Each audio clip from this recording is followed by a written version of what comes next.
There are comeback stories, and then there are miracles. And to millions of sportsmen, the wild turkey is a miracle. The recovery of North American turkey populations in just a few decades represents one of the greatest wildlife management stories ever told. No wonder so many hunters love the wild turkey. We've literally watched flocks grow before our eyes. While sportsmen help turkeys achieve their comeback, the hardiness and adaptability of these great birds made our work easy. Turkeys seem able to call any place home. The Merriams of the Mountain West, the Rios inhabiting Texas and the Plains, Osceolas in Florida, and the Eastern, who's shown he can live from Maine to Mississippi. Come spring, there are few places in America where you can't hear a booming gobble announcing the dawn. And what that gobble has come to mean for hunters. Only a short while ago, hunting was something we did only in fall. Now, the spell of turkey hunting has expanded our time in the woods and our appreciation of this most noble of game birds.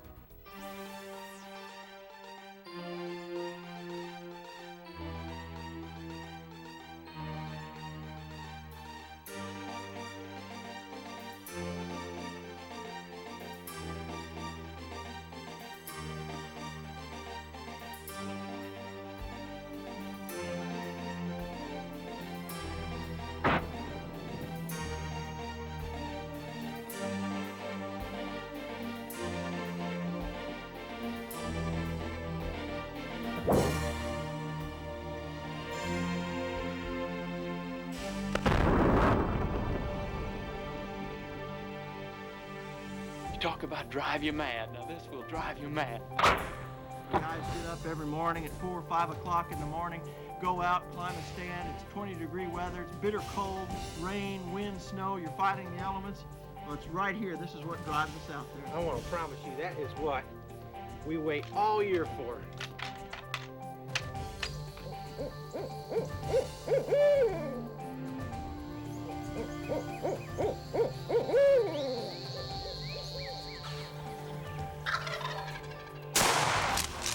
Beauties. Unbelievable. Those really nice birds.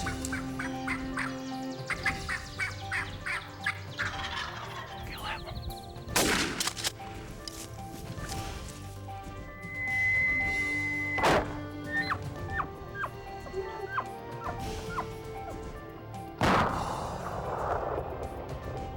What a buck. Man, oh man. Your first deer. That's right. Look at that. It's an easy tracking trail, isn't it? Yeah, monster, but he's a monster in my book. The rut is on. Oh, that never gets old, I'll tell you. What an exciting feeling. This is the way to get it done. This is sweet. Last day of the season. I want to see. Congratulations. Let's go look at him.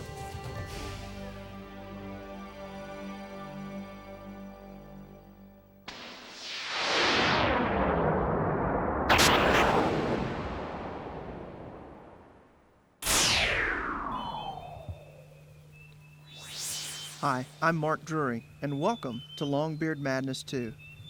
I know a few sounds that elicit more excitement than the early morning gobble of a wild turkey. Let's listen in on an April morning as Tad Brown and Big Brother Terry enjoy a textbook hunt.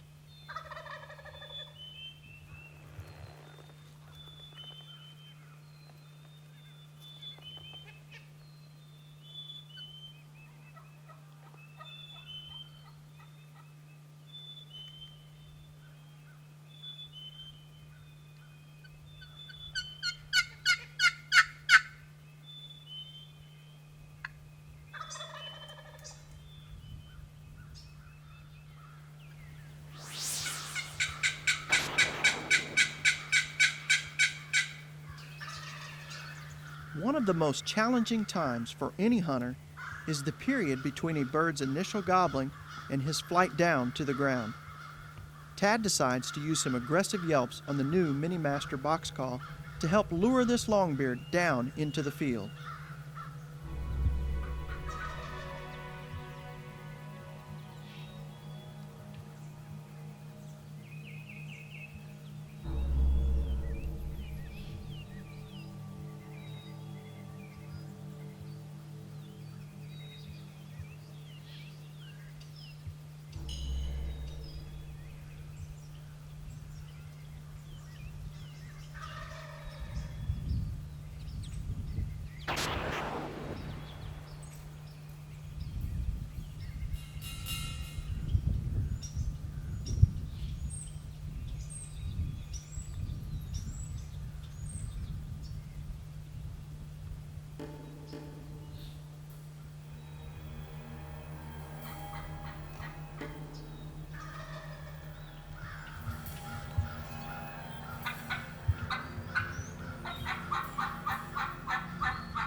The incredible combination of a Remington Super Mag, a Mad Max 655, and Winchester high-velocity ammunition did the job on this bird at 40 yards.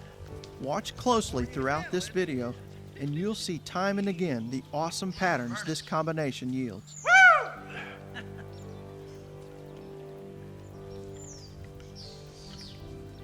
That's about as pretty a show as you could ask. Oh my word.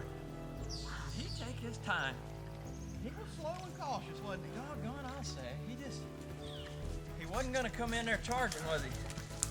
He kind of gobbled good on the limb, but he was real conservative, I felt like, kind of. Well, So I called to him conservatively. He came conservatively. you couldn't ask for a more textbook hunt than what this was. I'll tell you what. And I think that a lot of it, and we got to give credit to Mark, even though we don't like doing that very often. We got to give him a little credit here. He and I had come over 2 evenings ago, and we were right on the edge of the road in a strip of timber. I blew the coyote holler, and doggone if he wasn't 100 yards off the road. And we didn't hunt him that evening, so we didn't know the lay of this little field here. But Mark came back yesterday evening and figured out that this little patch is in here, kind of an interior field, and thought that he might fly in here and roosted him yesterday evening. Thought it was a good place to come and set up, and sure enough, it was. Yeah, he had a great plan. We were a little uncertain as to how the creek come through here. There's a river there, and we got in here, and as you'd have it, there was a dang creek. But he really worked pretty, and he come right down through there. He was a little hesitant at first. He just kind of, and so I kept calling to him, trying to bring him. And I think he finally got to where he could see our decoy, and boy, here he started coming down the edge, and man, a couple of times when he gobbled, he was facing me. I mean, he was you too, but I mean, he was facing right at us, and I mean, you could almost feel his breath. Wasn't that beautiful? Oh, it was awesome. He was hammering you, and He it gobbled was, hard. You did a great job calling. You really did. It was one of those birds that was so cautious about coming in. You didn't overcall, and we waited until it was fly down time before you did a little tree yelping at him with your little box call. It was a nice classic hunt, and those don't work like that very often. It was a great example of a pretty turkey hunt as you could ever ask for. Well, let's take him to the truck. We'll Congratulations, get another buddy. one. Let's get Good you job. on one.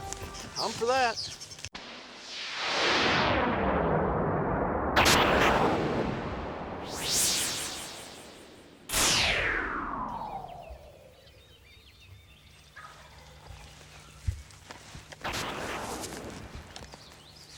He just gobbled again up on that ridge, and I want to get set up here, but a point that sometimes a lot of beginners fail to overlook or fail to realize is that if you're a left-handed shooter like I am, you want to always keep your right shoulder pointed at the turkey. If you're a right-handed shooter, you want to keep your left shoulder pointed at the turkey. And I say that because if he goes to the left, it's hard for you to swing very far to the left. It's easy to swing to the right, but it's really tough. If they get to the left on you, you gotta try and swing to the left, and that's hard. So try and keep your tail end situated where it's always pointing. Give yourself a little room, maybe an extra 45 degrees where you can swing to the right. Because if he goes to the left, you've got that extra mobility and that extra swing that you can move on that turkey.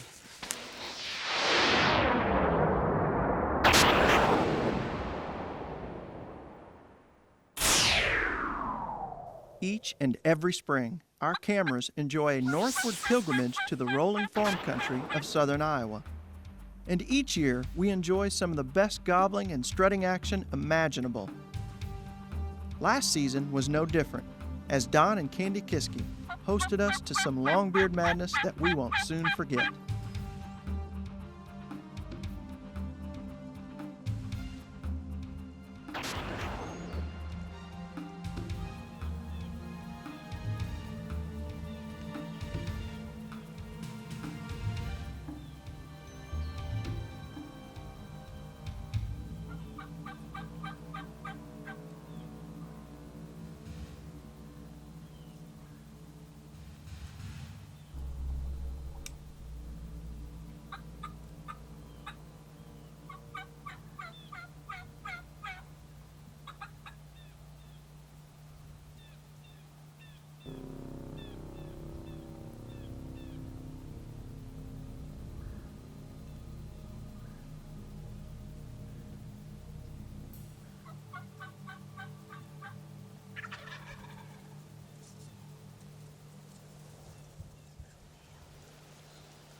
over here, I saw a big gobbler on the hill. Well, here comes 3 gobblers over the hill, full strut. They see my decoy and they come running in. And I thought, oh, what a beautiful sight. And so I decided to take the lead bird, and he's just a beautiful bird. He's got a nice double beard. First double bearded turkey I've ever taken. Got really nice spurs. Just a great hunt. It's a beautiful turkey.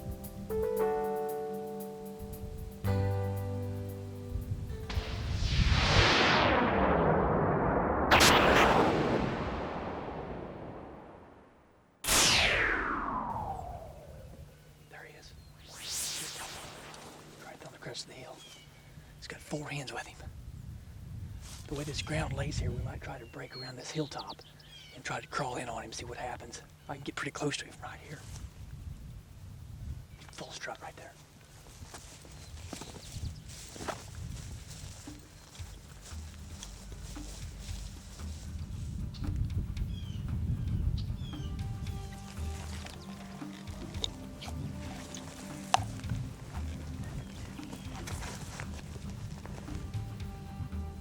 There he is, right there. He's right there by this here.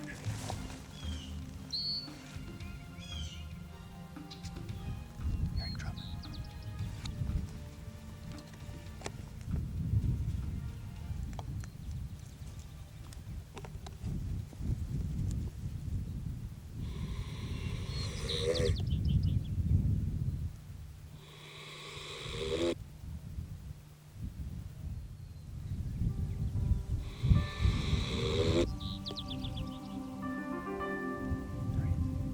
He's coming up there, right there.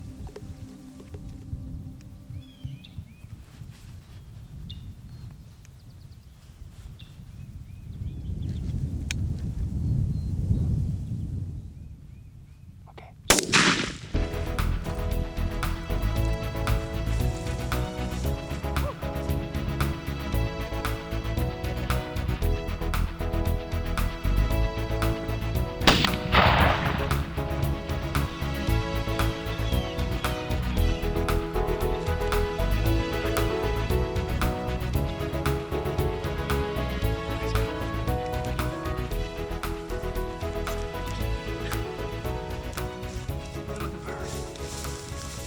Sometimes you just have to be innovative. What a deal. We spotted this bird 2 hours ago. Trying to get around on him. We finally got around on him. Snuck up to the top of this hill and made just a few calls, did some spitting drums, and he worked back up the edge of the hill and got a shot at him. Awesome. Nice inch spurs. Good beard. Okay.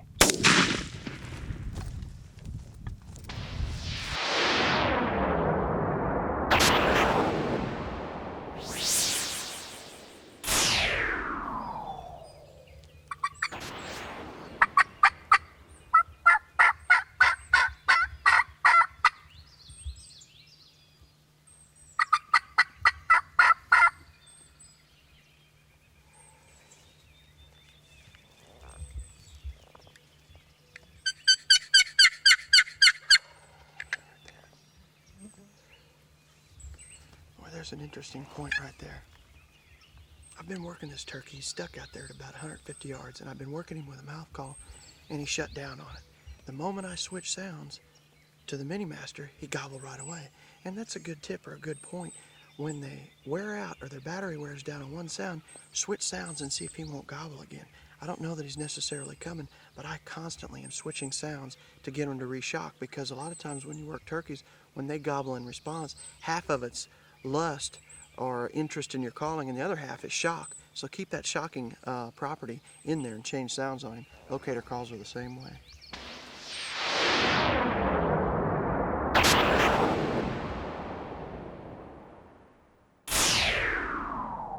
No words can describe the morning our own Tad Brown was about to have. Enjoy a high-pressure morning as Tad tries his luck with a muzzleloading shotgun.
We roosted these turkeys last night, and there's a road going up through here, and we guessed that they would fly down to the road and come out to this field. So we got in here in the dark, got our decoys out, set up. Everything was perfect. They answered the call good. They come down, they come out. As soon as they seen the decoys, they started displaying. I didn't have a shot there for a while, so they milled around there and gobbled and strutted, and we called to them. And finally they moved where I had a good shot, and my gun didn't go off. I even popped a cap this morning before I loaded my gun to clear the barrel any extra oil or obstructions. And that's just kind of the perils of black powder hunting. So recap and go again.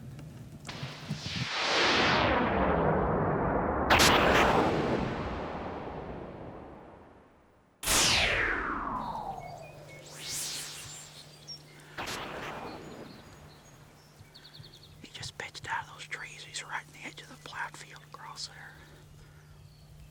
The next morning finds Tad back after one of those goblin easterns.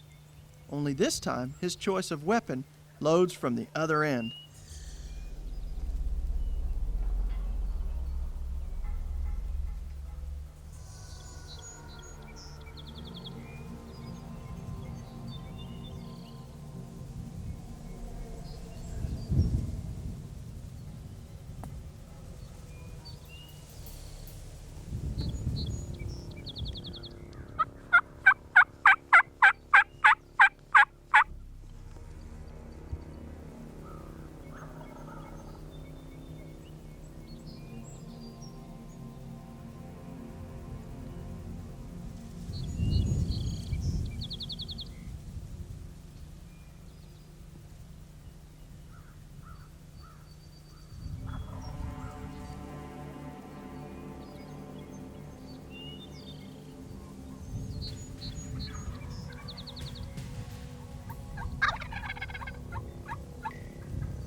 What a picture perfect hunt.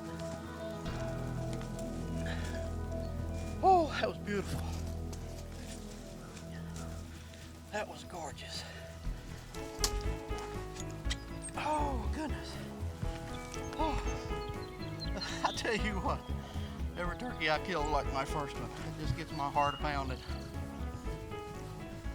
That's what it's all about. That's what the excitement is. Oh, gracious.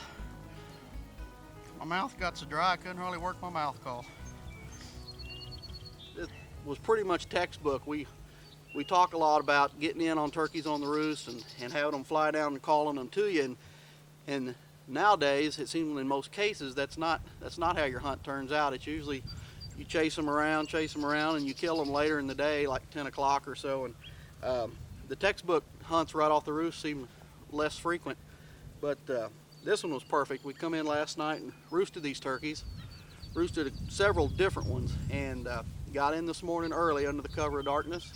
Got between a group of gobblers here, but yet we went past a group that were here, kind of got in between them to up our odds, and we put our feather flex decoy out here as a visual, and this turkey, he didn't gobble but 2 or 3 times, but we watched him pitch into the field, and I had called to him once while they were on the roost with my mini master box, just real soft, just to kind of let those turkeys know where we were, and he flew down, come right to the field, yelped to him with the mouth call, real soft a time or two, and let the decoy do the rest of the work. He come right in and was putting on a heck of a show for her and a real good show for us. It was a great hunt, and shows the importance of getting out of it the evening before, roosting those turkeys, knowing where they're going to go, and then getting in there early and getting a plan and put it together.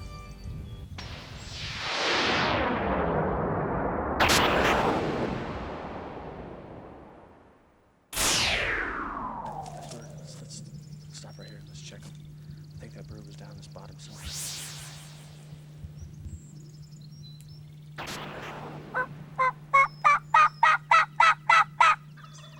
All right. Let's just get up against these trees because he's right there. Let's go. All right, let's go.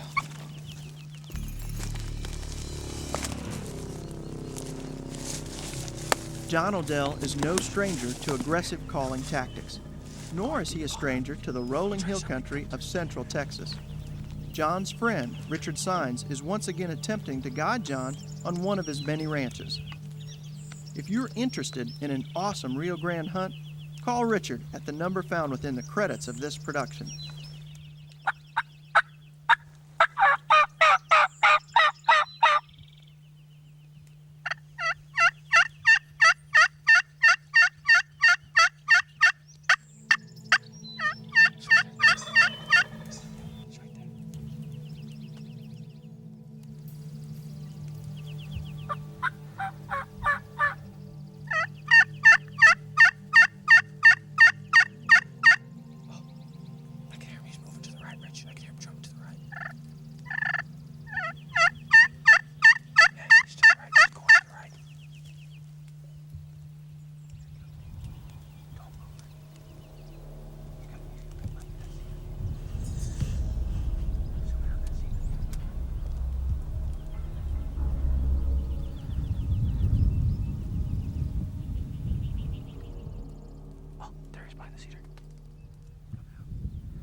Well, we did it. Congratulations, Thank man. you.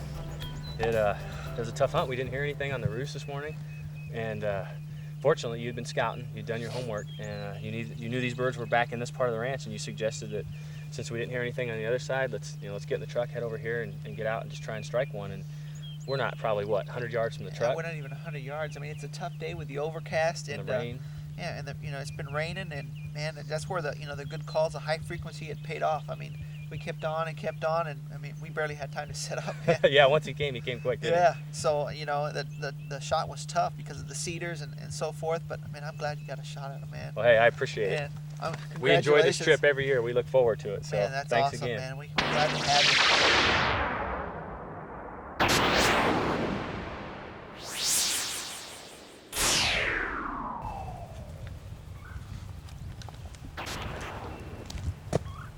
Man, that was a great hunt. We just had a super hunt.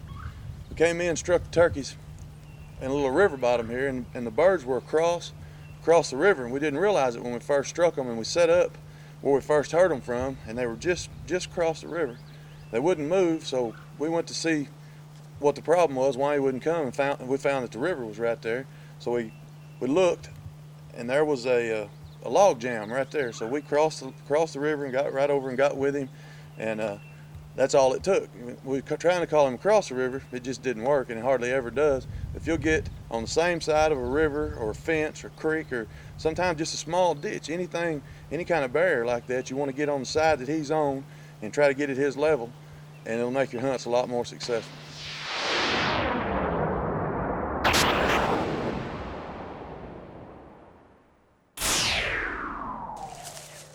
There are few thrills in turkey hunting that compare to guiding a hunter to their first bird.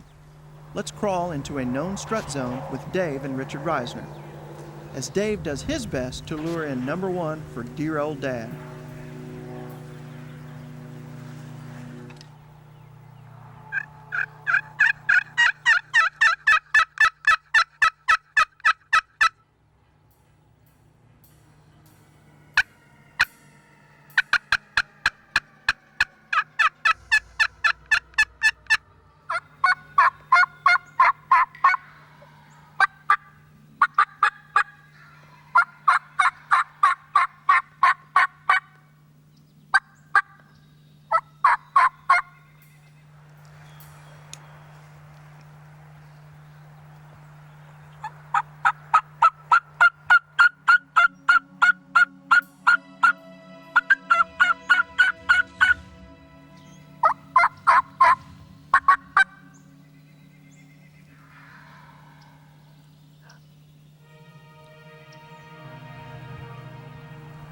Just let him go.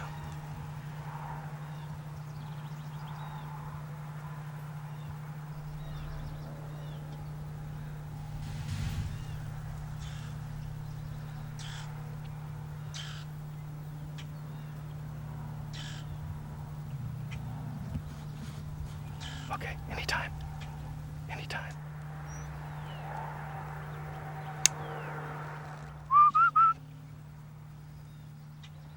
Kill him.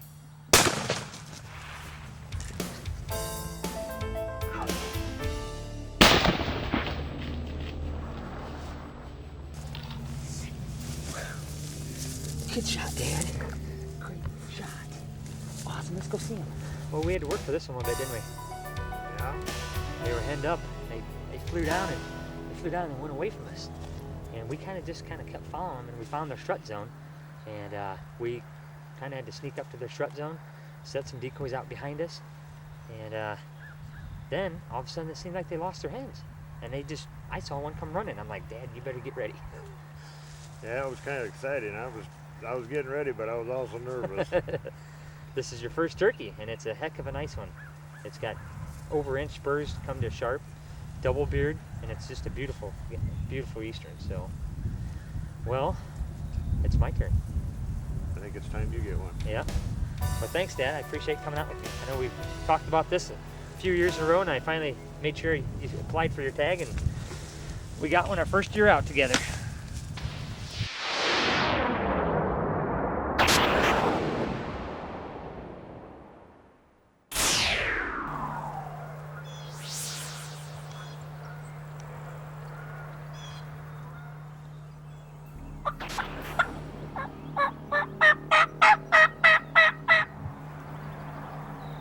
Known strut zones are always great places for decoying strategies.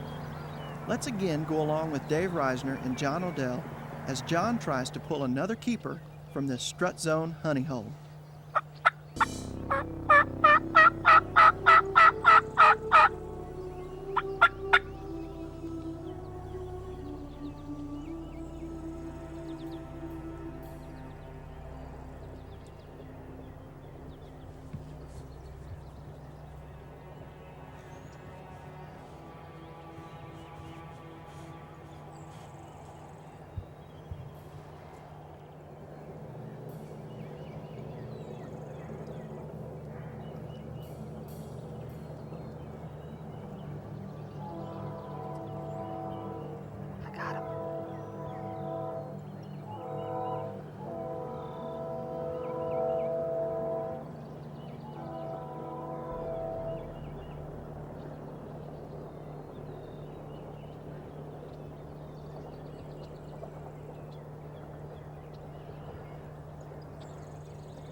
Woo-hoo! Woo-hoo!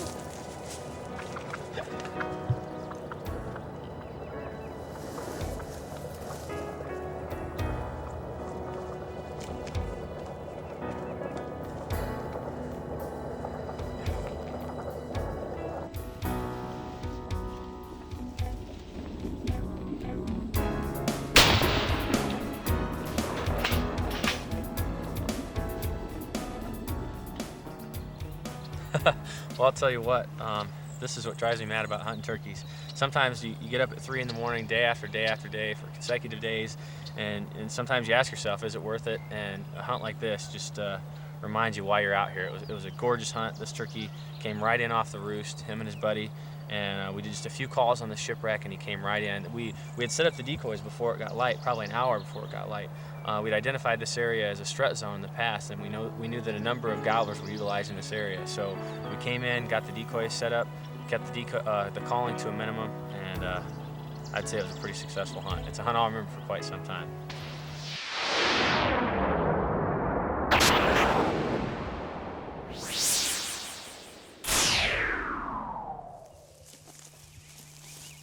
That's a nice holler right here. It's real steep. Why don't you go on out in front just a little ways and I'll call and see what we hear.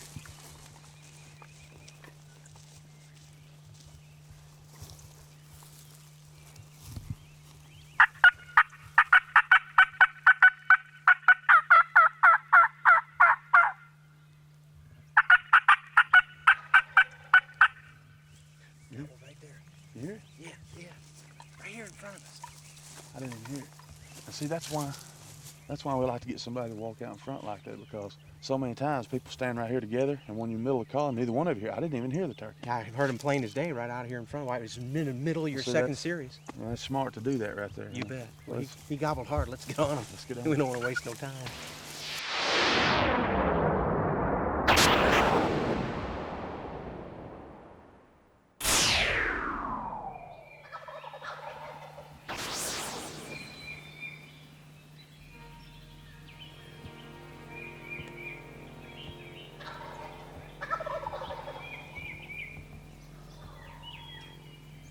That's our good buddy, world champion Don Ship, keeping a rather low profile as he attempts to soft talk in a North Missouri gobbler for Field and Stream's Phil Bergeli.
As is so often the case, this bird decides to take his good old sweet time working into the call.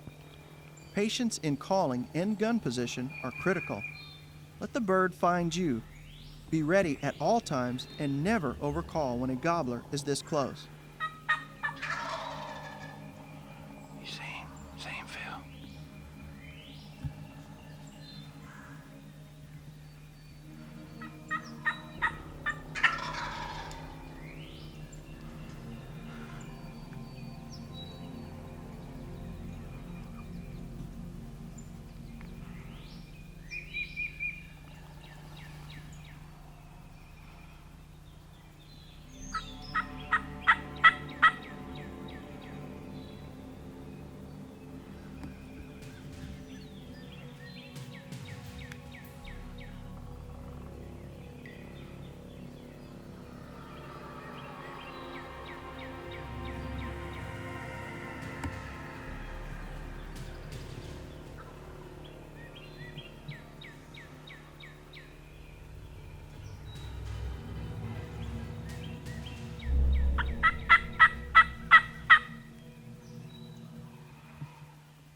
Mark and I got in here last night and we roosted that one.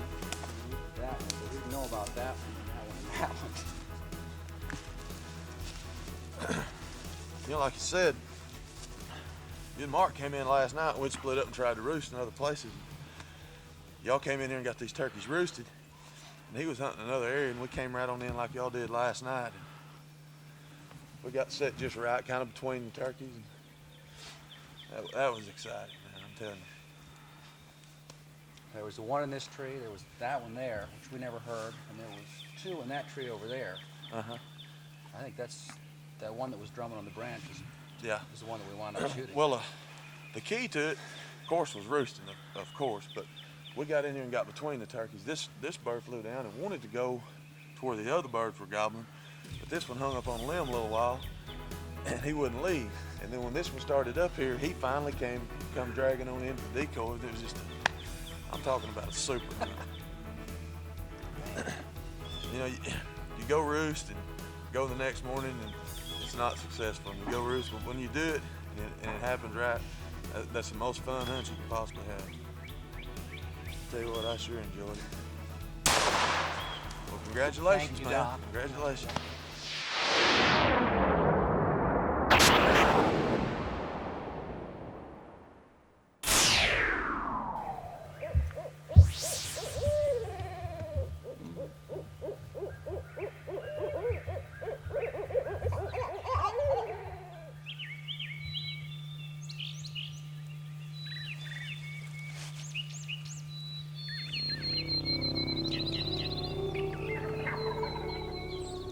When Terry and I first viewed the following hunt, we were spellbound. Please enjoy an April morning provided to us by our dear friends Ron and Betty Coleman. Betty uses a trio of featherflex decoys to lure in two monster eastern gobblers.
got a good beard on him, and his spurs are good.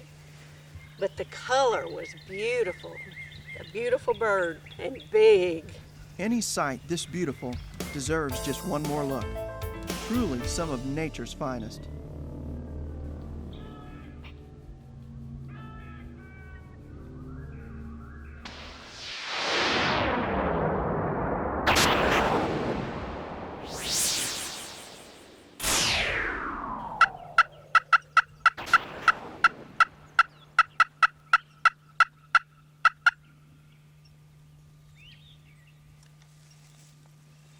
I've been hunting with Drury Outdoors for a little while, and we have Don Shipp, Steve Stoltz, Mark Drury, top-notch callers, great hunters. They run calls. They're super at running calls. Me, myself, I love hunting turkeys. I love hunting with them. With their help, they show me a little bit. I like working my birds, use the friction call. If I start getting them in closer, I drop to my mouth call. Just goes to show you, I mean, when you work that call, you don't have to be the best. You got to just sound like a turkey, work that turkey, and hopefully he'll come in for you.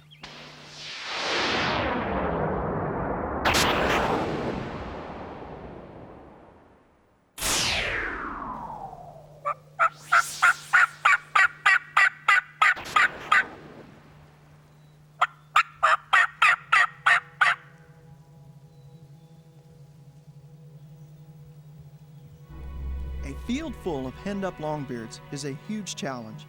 Let's see if Dave Reisner can lure just one of these 5 gobblers his way.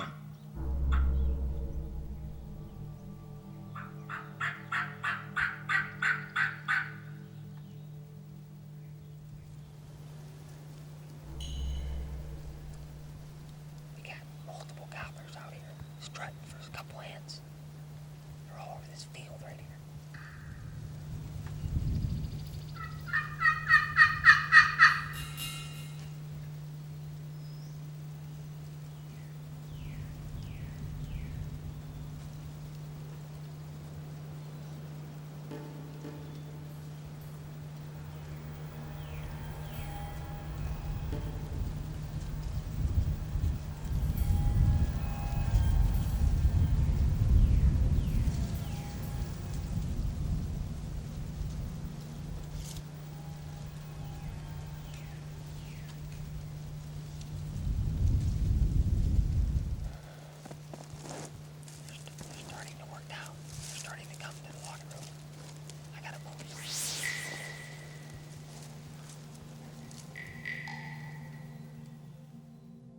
Finally, after an hour of high-frequency coaxing, Dave lures a gobbler to within 30 yards. Amazing enough as it seems, but pay attention to what happens after his perfect shot.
What a beautiful eastern. This morning started with lots of gobbling on the roost. We were within 100 yards of turkeys, and we had done our scouting. We thought they'd come right to this point in the slaughter road and work right into our decoy setup, but instead they stayed out in this field, and they were with hens, and there ended up being 5 or 6 gobblers that just kept coming from different directions out into this field. And I knew if we just stood patiently that, you know, one might make a mistake. And I think one of the keys to this hunt was I was using my mouth call at first, and I switched to the super illuminator, switched to that high frequency, and that just seemed to trigger them. Maybe they got sick of my mouth call, or they just liked that high frequency. I found time and time again, and I think this bird's just another example of that high frequency certainly does work. But what a beautiful hunt all the way around. Once again, here's a sequence we felt worthy of sharing one more time.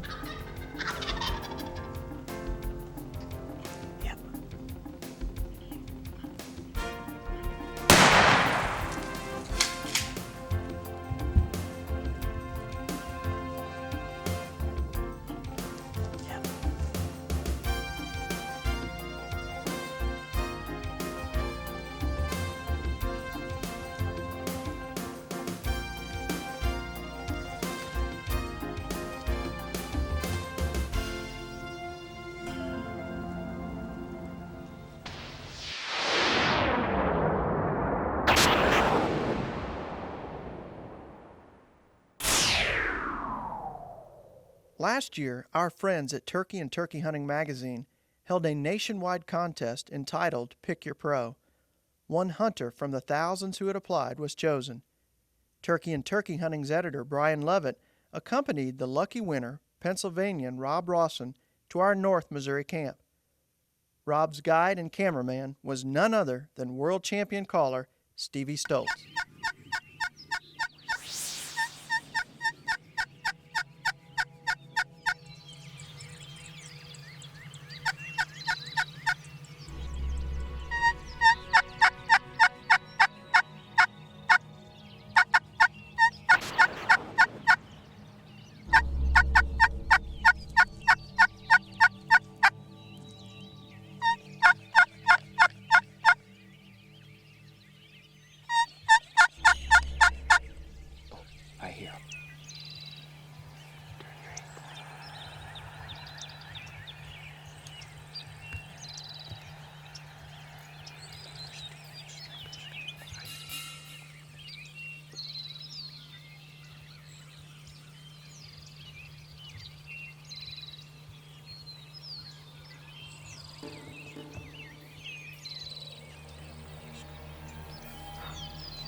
Probably because when I get in close, it's going to be tough for you to move. You don't want to bump that in.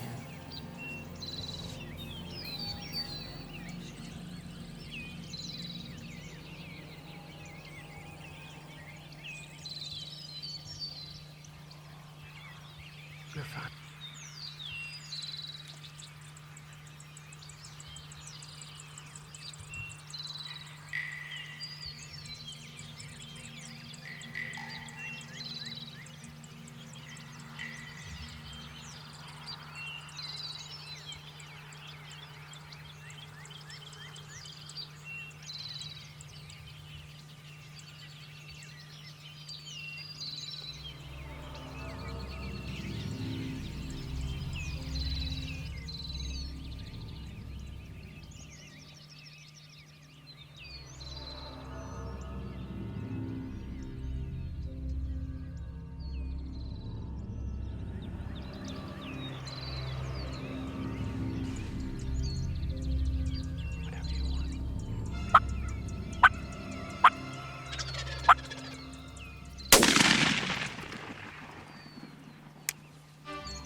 Yeah, we got in here. Steve came in last night, put these birds to bed.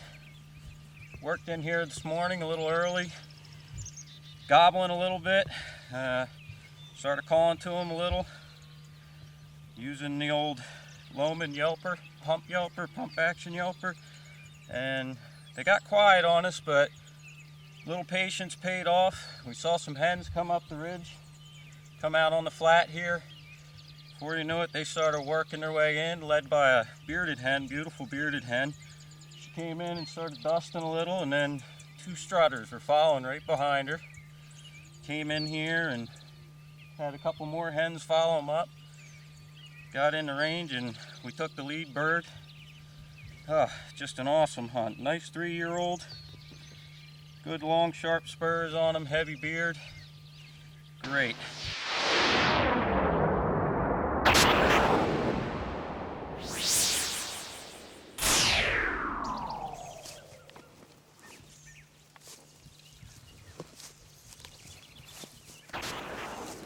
pretty bottom field right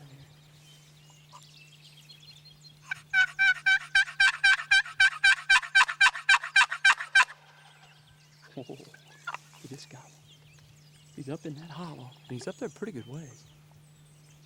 But I don't know, I really don't want to cross this big wide open bottom, because if he would happen to come up on a hump or something and take a look, then I'd be exposed. So one really, really nice way to maneuver on a turkey is this creek. I've got a real sandy bottom branch here, and I'm going to slip down in there and try and get from point A to point B as quickly as possible and not make any noise.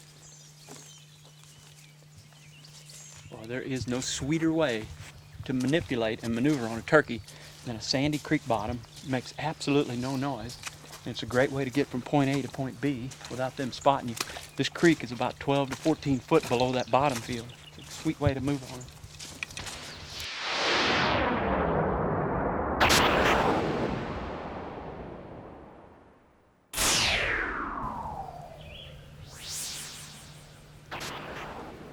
Here's a late season Midwestern hunt I had the privilege of sharing with our longtime friend Greg Fry. Pay close attention to how long we waited before calling once the bird hit the ground.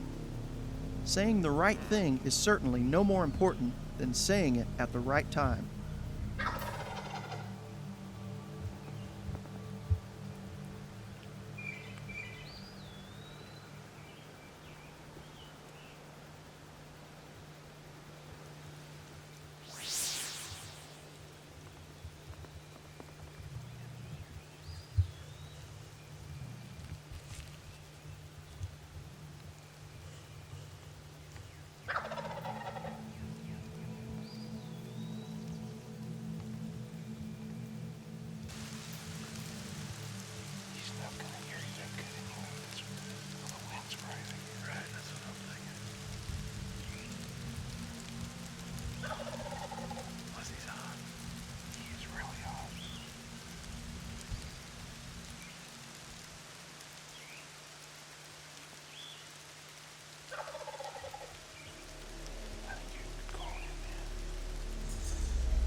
What a pretty bird, Greg. Oh, that's beautiful. And what a great hunt. Congratulations. Thank you. Thank you very much. We got in here this morning and couldn't roost any birds last night. And luckily, we got in here and owl hooted, and they were in this little valley, and they like to roost right here. So he gobbled early, and we got in close, and he gobbled pretty good on the limb, but he really started gobbling once he hit the ground, didn't he? Oh, he did. He hit the ground. He wanted some hens. There are just no hens around. We had hoped that he'd come to our hump, but he didn't. He flew clear across the valley, and it would have been easy to go in and start calling right away, but we were just patient, and we waited to see what he would do. Right. No hens Yeah. came to him, so I finally just turned my head and called away from him as much as I could because it was open in here. I called towards the field edge, and it really worked out good. Oh, it was perfect. Have you ever had one fly across the valley? No, that was, they say you can't pull them across valleys. Well, you did. He came right in. If you get them in the right mood, they'll do just about anything. He was in a good mood this morning. He's got a good beard. It's amazing. There's no other gobblers except that far one. Yeah. And this bird was fired up. He was looking for a hen. He wanted to find a hen. Found a Mad Max. Yeah, he sure did. Good job, Greg. Thank you Great hunt. very much.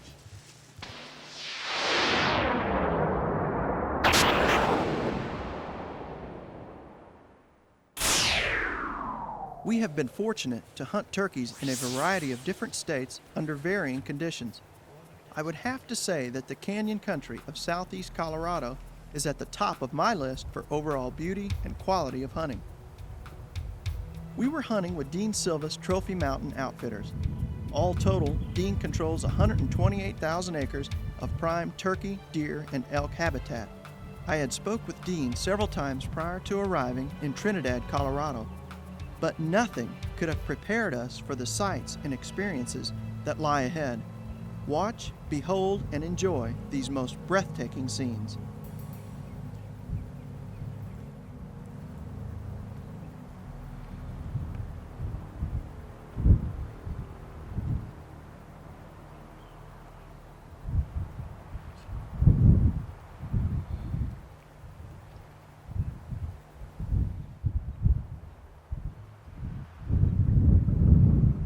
Something coming off that canyon face right down to that tree.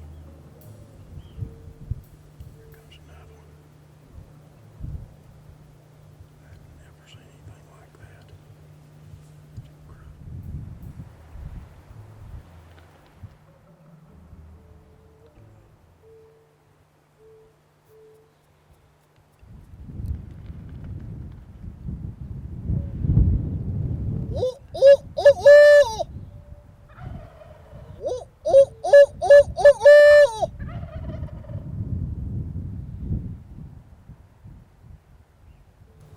That's got to be 150 or 200 foot drop right into that pine. They just lock wings and sail right in there. They're really falling hard. I mean, they're getting some speed up coming off there, especially that big gobbler. It looked like ducks landing locked up to land almost when they got to that tree. And that last gobbler really had trouble slowing down. You could hear him all the way up here. Yeah, you could hear their wing beats where the hens you couldn't hear. Yeah, exactly. I've never seen anything like that in my life. I mean, that's absolutely incredible.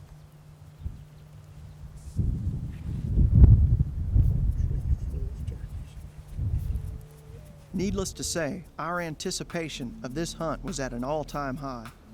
Those cliff diving turkeys had us ready to cut and run one of Dean's canyons first thing the following morning.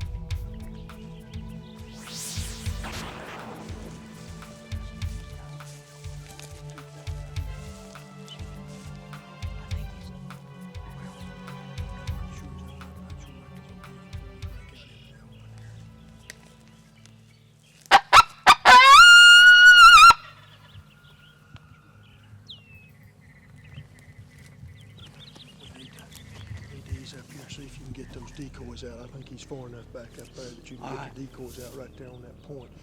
And then we can ease right on up here. And he should see the decoy as soon as he breaks into the open here. Why don't you get in that big seat here and Scott and I'll set these decoys up. Okay, fine. No, we'll stay back. All right.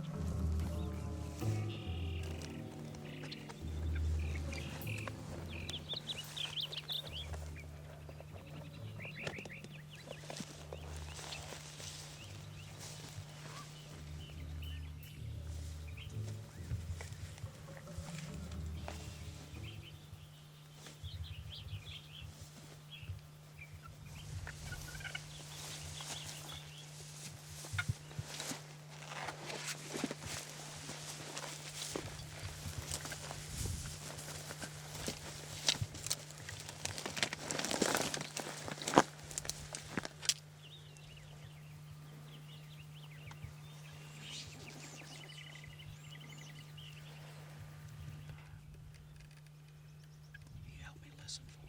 Okay.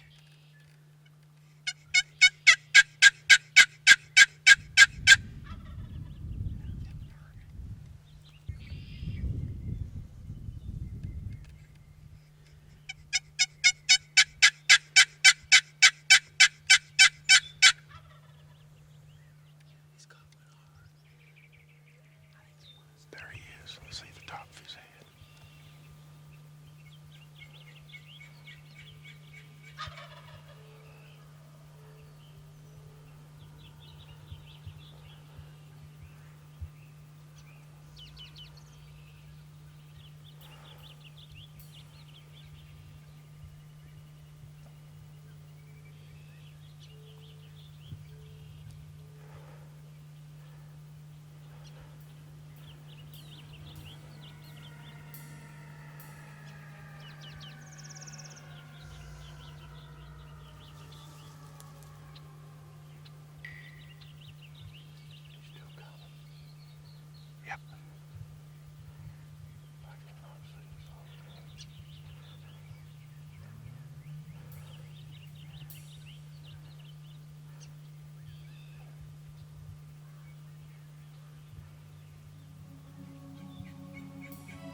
Let him go.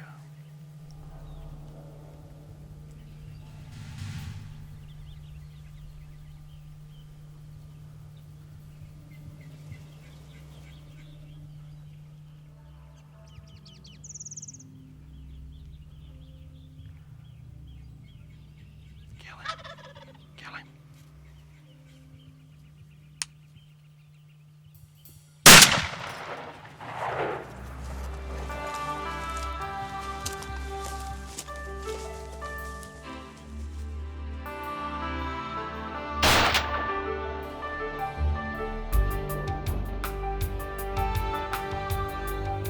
Guys, what a wonderful Colorado morning. Who could ask for a better start to a hunt? That's a great way to start one, isn't it? It is. It is indeed.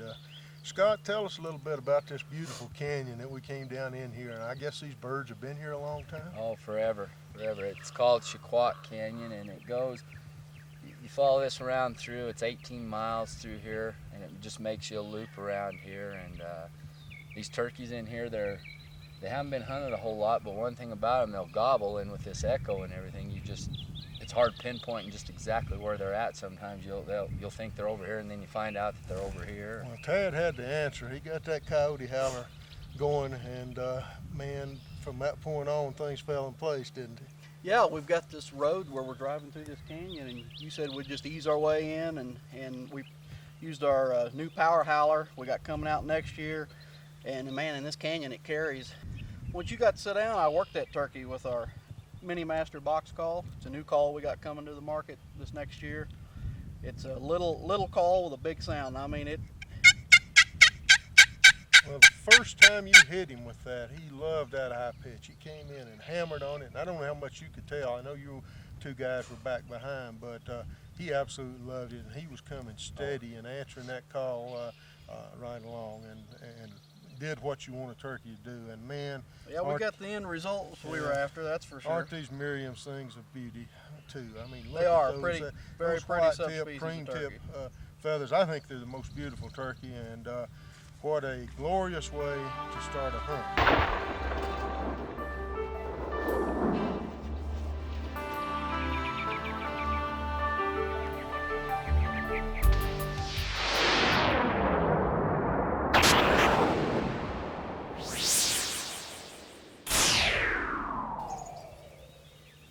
$7.15. How typical. Had some gobbling on the roost this morning. Turkeys flew down, shut up when they hit the ground. Can you relate to that? I'll bet you can. It happens to us all the time. What happens is, it's very natural. The gobblers and hens oftentimes are roosted close. They get down on the ground, they start strutting, the hens will go to the gobblers, they shut down. Then, until they get to where they want to go or until they lose those hens, you got a quiet period in there. And oftentimes it's from 7 to 8 or 7 to 8:30 or maybe on up to 9 or 10 before those hens start to filter off and go to the nest. They'll go off to scratch, they'll go off to dust, they'll go off to feed. There's a lot of different reasons they start to filter away from those birds. The biggest one is to go lay another egg in their clutch. When that happens, then those turkeys will go back to gobbling. So just be patient during that quiet time and rest assured that eventually they're going to go back to gobbling. Best thing you can do, sit tight, call every once in a while, and listen to which birds start to gobble first.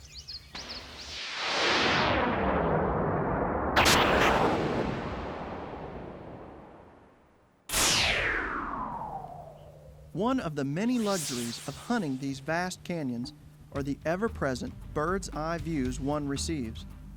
The ability to spot lone gobblers from the canyon rim allows for a careful planning session. The only challenge is to remain undetected as you pick your way closer to the bird down inside the canyon.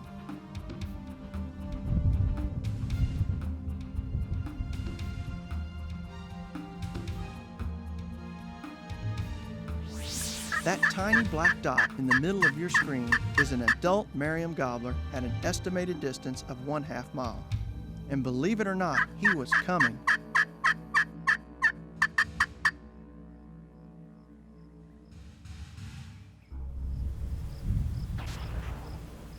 Tom's coming in. He's coming pretty good.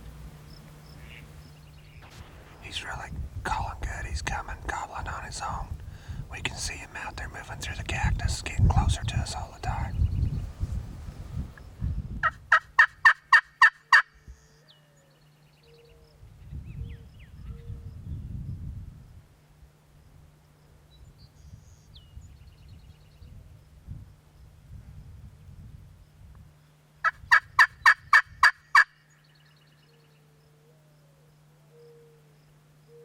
For some reason, this Merriam had held his ground after traveling close to a 1/4 mile.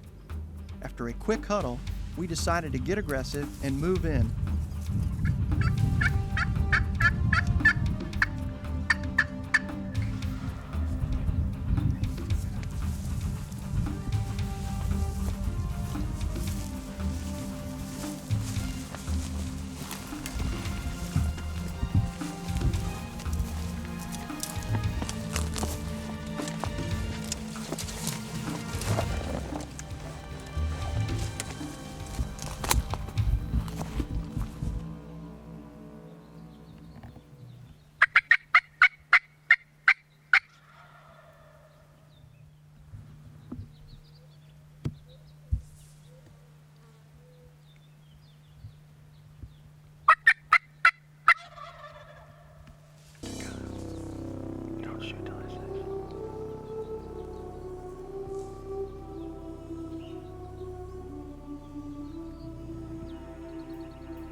Good job, Dean.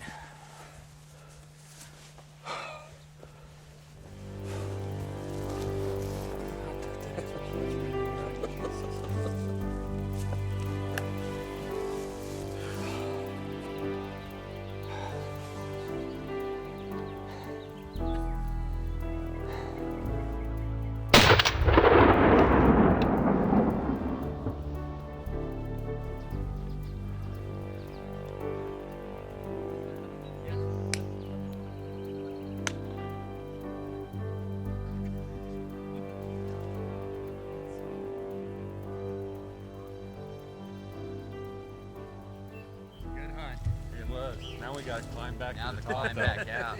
Yeah. Pretty good climb.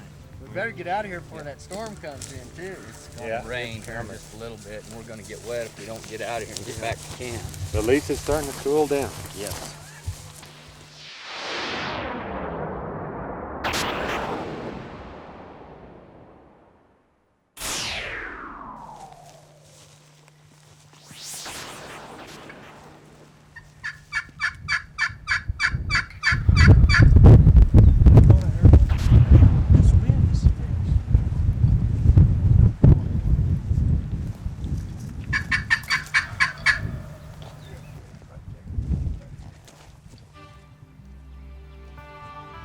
I was anxious to work one of these beautiful Colorado Merriams. I elected to set up the new Featherflex True Life hen as a visual aid.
There's 4 turkeys total, and just a show and a half, really. I mean, I'll treasure that forever.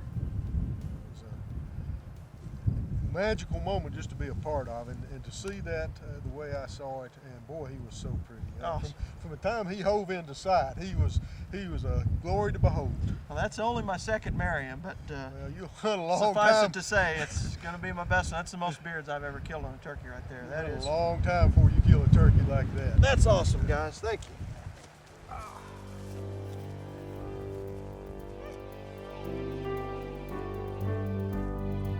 All in all, our westward trip was a huge success.